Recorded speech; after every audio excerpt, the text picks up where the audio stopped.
Football is back. The Guardians have scored 8 runs tonight. Who has it better than us? Oh, God, I can't believe I just said that. Fuck Jim Harbaugh. Anyways, all right. Ohio State's in action. Day 2 was today, August 7th. So let's get into it. Let's. What have we been seeing? What have we been hearing? Let's talk about the O-line. Ian Moore played left tackle day 1, and he shared reps at right tackle on day 2. Josh Padilla was the guard, right guard on day 2, and Austin Searveld was the left tackle on day 2. Austin Searveld was also the guard on day 1. So it seems like they're trying to put some things together. Seems like they're trying to see what their best 5 is, and this is probably what they should be doing, for sure. But in my opinion, I feel like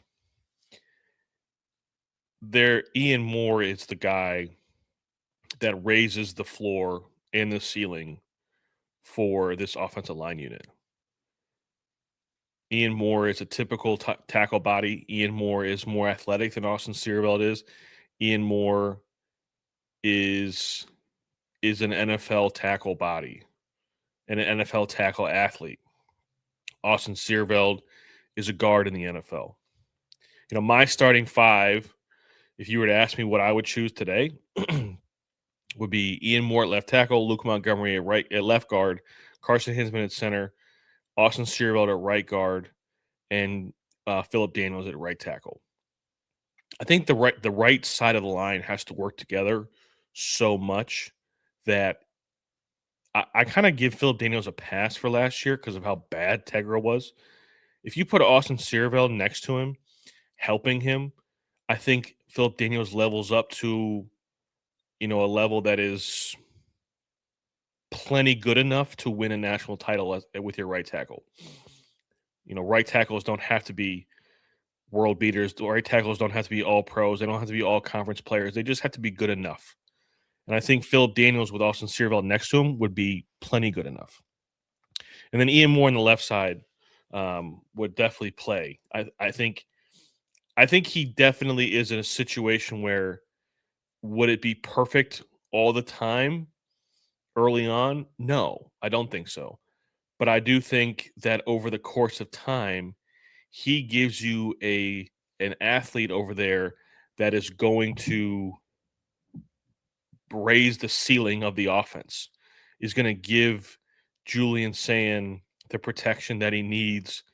And with Hinsman and Montgomery on that left, Hinsman in center and Montgomery on the left side, they're going to be able to run the football as well. But the thought I have with this is that I don't think Ohio State should ever be in a position where they're playing a player out of position relative to where they're going to play in the NFL. Because let's be honest, you come to Ohio State, there's a better than normal chance that you're going to play in the NFL. At least you're going to get a cup of coffee in the NFL. You're going to get a look. And so Austin Searveld is a guard. He's playing guard in the NFL. We saw what it looked like when he played against elite level pass rushers on the edge last year. At the end of last year, it wasn't good. End of story. Between the offensive line and Julian Sand's inability to move when the play broke down, to improvise, those are the 2 reasons why we lost 2 games last year. And so what I'm trying to get to a point of is where at the end of the season, in the middle and end of the season, because I think we got to be a little bit earlier than normal here. We got to peak a little bit earlier. But the middle of the season, Ian Moore is giving you a better chance to stop and block higher level pass rushes. Because when Ohio State travels to Indiana and then 3 weeks later Oregon comes to town, those are probably the 2. They probably play 3 of the top let's say generously top 6, top 7 defensive lines in the country with Texas, Indiana, and Oregon. And that's conservatively, to be honest with you. Top 3 of the top 6, probably it might be 3 of the top 5, top 4 even. Hell, they might even be the best 3, who knows? But, you know, at least by the Indiana game, I think Ian Moore, with all those reps and all that experience, gives you the best chance to go into that middle portion, that 3-game stretch, and then into the postseason with your best 5 out there, your most athletic 5, which is what you're looking for. So we'll see, but I think we're not going to get the. I don't think we're going to get the starting 5 for probably another week or so. I don't. I think they're going to. I would guess they would give themselves another week to evaluate combinations. But again, just get your best 5 out there. Running back room. Isaiah West is running with the ones. I think there's a lot of thoughts and I think overreactions because everybody's just so excited for football, and that's fair. It's fine. I'm doing it right now. But it's not a bad thing. I think it's a fantastic thing. I mean, if you look at it, right? If you remember in 2024, we had Quinshon Judkins and Travion Henderson. We had 2, and there was no this is the starter. Because they both started games. They both went out there. Each had a chance to go out there with the first series of the game on offense. Doesn't matter. When you look up if Isaiah West is making the leaps and if Bo Jackson is also making the strides that he needs to be making, and it sounds like to me, I'm guessing that he's just they're working him in slowly coming off the injury and the surgery. He may not have recovered as fast from his recovery, his injury than Isaiah West did. So they're probably just working him in slowly. There's nothing wrong with that. But if they both make strides, what you're going to see is in November, going into the postseason, they're going to have very close to, if not the same amount of touches. And they're going to be fresh and they're still going to be explosive. You know, if Quinshon Judkins doesn't come to Columbus in 2024, I don't think Travion Henderson makes the screen pass play against Texas. I don't think, Quinshon Judkins, if he's here by himself without Travion, makes the 70-plus yard run in the championship game against Notre Dame. I just don't think that happens. So you need to. You need to. And especially with as long a season, it cannot hurt. And I think the running back that provides the best pass pro is probably going to be, maybe get up more snaps, in games. I think the margins between the running ability between the two of them, they do it a little differently, but the effectiveness and the production is going to be very similar. So I think it's a good thing. I don't think we should be overreading this. I don't think we should be overanalyzing this. Isaiah West has made a big stride, has caught up to Bo Jackson, and Bo Jackson is just coming back and getting back healthy and getting back to 100%. We don't, I think everybody knows what Bo Jackson is. I think if Isaiah West, he's made the biggest leap physically, and if he makes the big leap in pass pro, he's going to be a ton more plays. And that means that they're both going to be fresh towards the end of the year, which is all that we're really interested in here. Legend Bay being suspended for 2 practices, and then which means he's going to miss the first 2 padded practices. Legend Bay's not a bad kid. Legend Bay didn't do anything, egregiously bad. He didn't do anything that makes you think that he's a bad kid. I think Legend Bay is a kid who has gotten away from a little bit of dysfunction and has a little bit of freedom. I don't want to sit here and pretend to know about what Legend Bay's home life was like. It just seems like based on the recruiting story and the saga that was, might be a little bit of dysfunction from where he's coming from. And so he's got a little bit of freedom and he just needs to grow up a little bit. That's all. I think anybody out there judging an 18-year-old kid for making some goofy mistakes that if he wasn't an Ohio State running back, you would never know about to begin with. But what needs to happen with Legend Bay and is somebody needs to grab him by the neck and pull him aside, rub on his neck a little bit and say, "Hey, it's time to grow up. It's time to be a man. It's time to be a pro." And just let him know that he's still appreciated, is still wanted, but he needs to get his act together and give him a little tough love. And I think everything's gonna be fine. I really wouldn't worry about this too much. So it's just, I think it's just one of these situations where, like I said, he gets away from dysfunction, but it has a little freedom as well to do what he wants to do. You know, when I went to college my freshman year,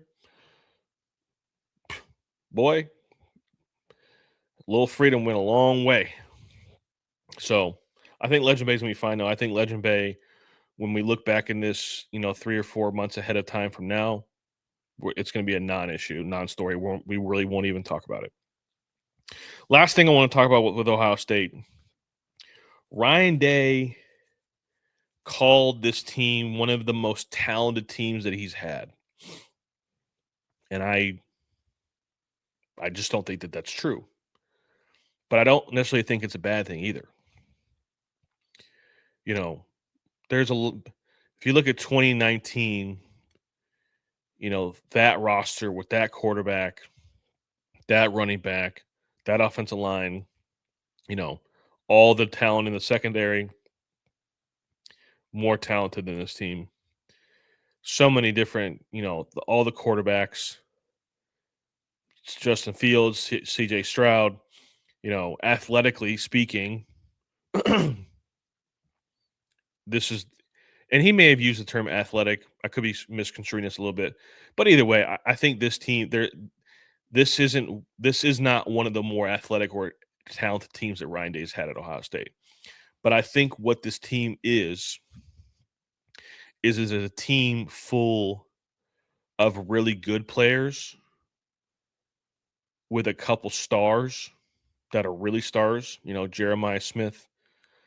You know, I think Jalen McClain's going to be a star. Devin Sanchez is going to be a star.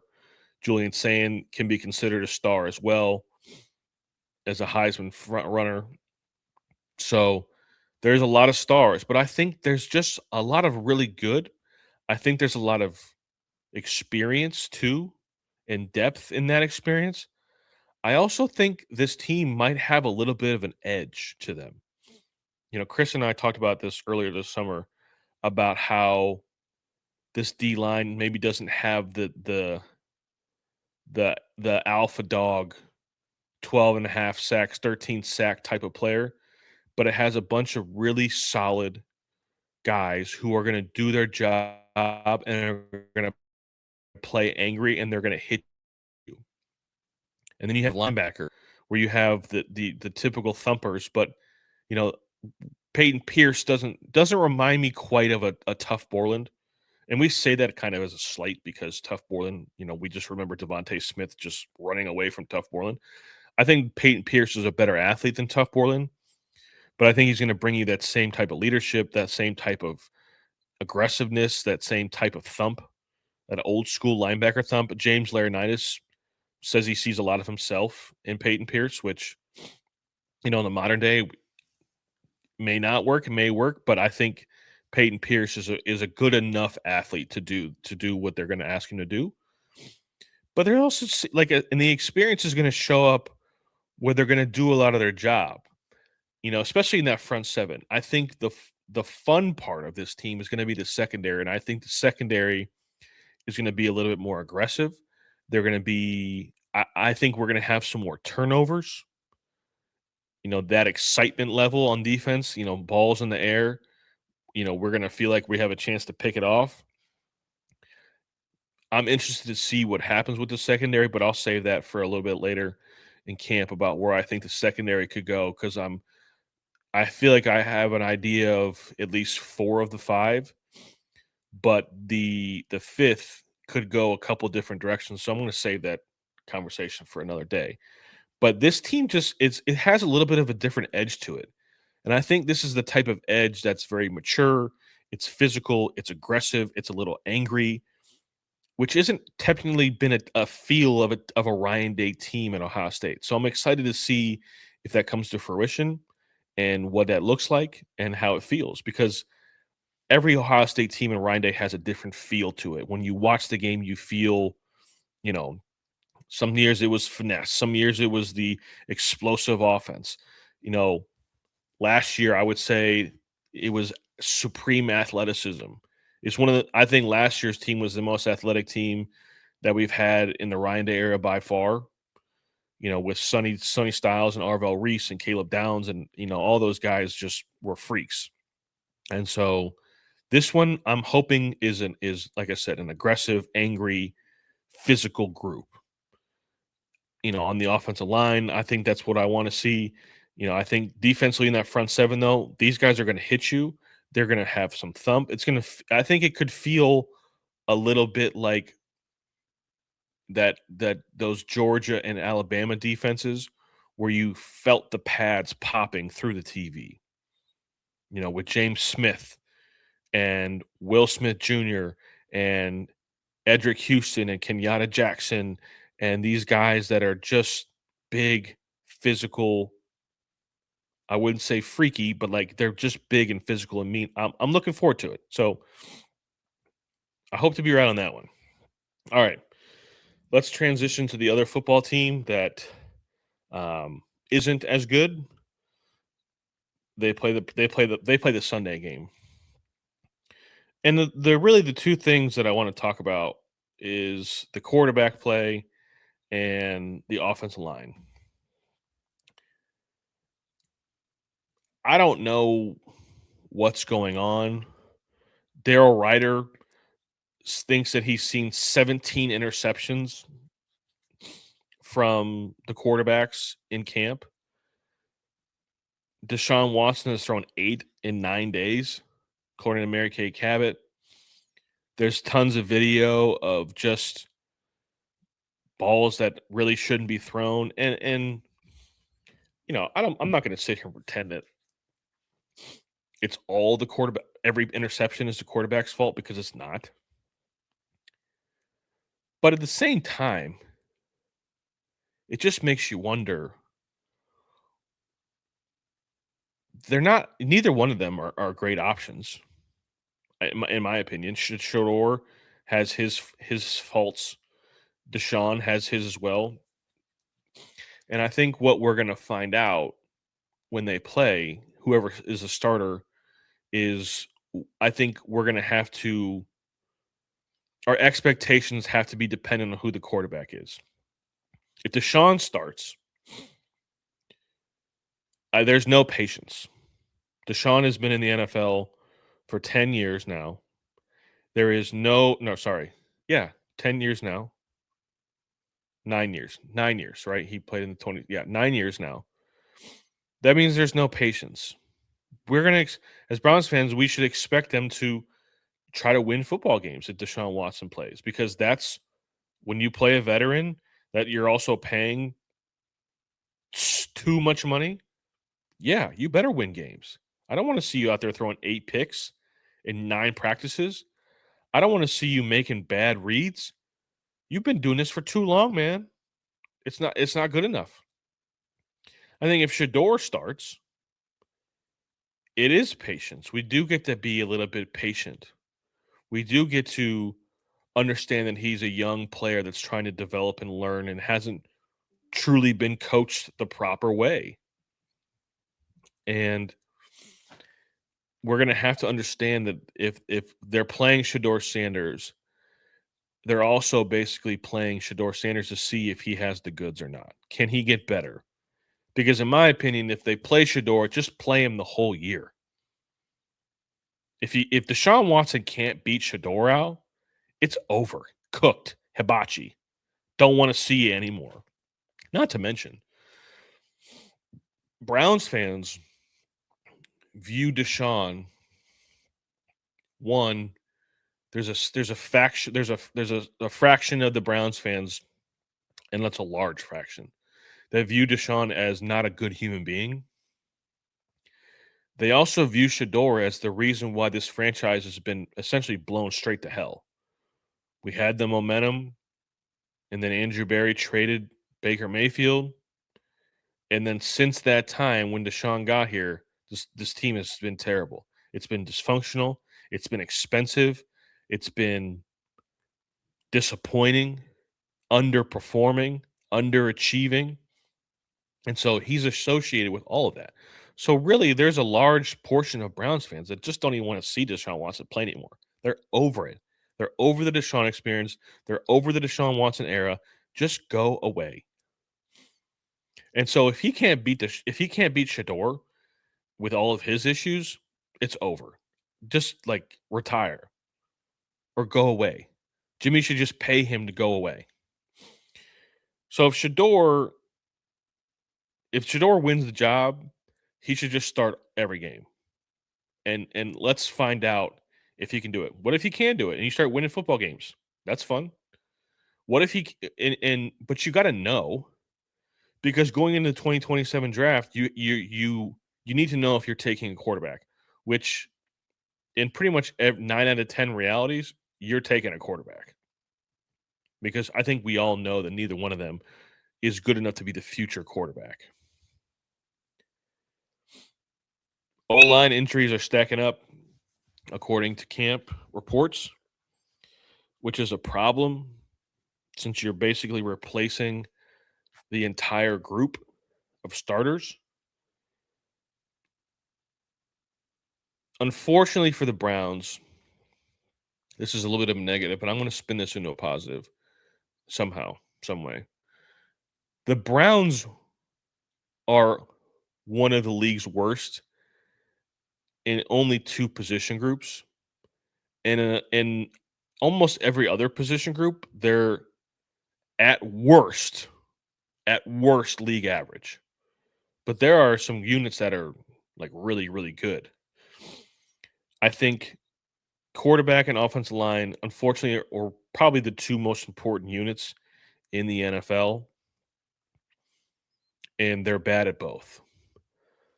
But if you look at the rest of the roster, if you look at the at least let's look at we can like at least look at the offense here, because I don't want to go too long tonight. But like Quinshawn and Dylan Sampson are good enough. And they honestly could be really good if the offensive line makes improvements. Like Quinshawn is a good NFL running back. And Dylan Sampson provides you a different look, a different type of back, really good catching the football, good third down back. Like with a good offensive line, this is a top half running back duo in the NFL. I think realistically they probably float more in that. Without the offensive line, they float in that mid to back half. But I think and also like they're going to improve even with a bad offensive line. They're going to get better. So when it's all said and done, I would say that Quinshawn and Dylan Sampson are going to be in that 12 to 15 range within the NFL running back rooms. I think Quinshawn Judkins is really good. I think I'm going to skip the receiver room for a second here. Harold Fannin is a future All-Pro. The Browns have another really good tight end. And Joe Royer he's going to be a really good all-around tight end. He's going to block well. And when they go 12 personnel, Joe Royer is going to provide a lot of good things for that offense. He can block very well. He can catch the ball really well. He's a good enough athlete to beat linebackers for the most part. So I think absolutely the tight end room is a top 10 tight end duo in the NFL as well right now, for sure. When I look at the wide receiver room, I think it's super young and talented. I'm over the Jerry Jeudy experience. I don't think Jerry Jeudy loves football that much. I think Jerry Jeudy has, in his defense, maybe hasn't had the best quarterback play in his career. And maybe he was never good enough he wasn't the type of receiver that could overcome bad quarterback play, like a Justin Jefferson or guys like that ilk that cut from that cloth that can overcome bad quarterback play.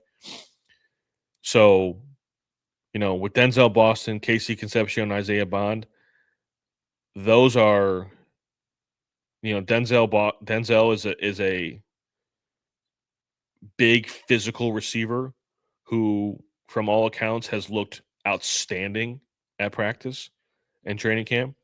Casey Concepcion, like I have my issues with Casey Concepcion, but he's very athletic. He makes a lot of tough catches.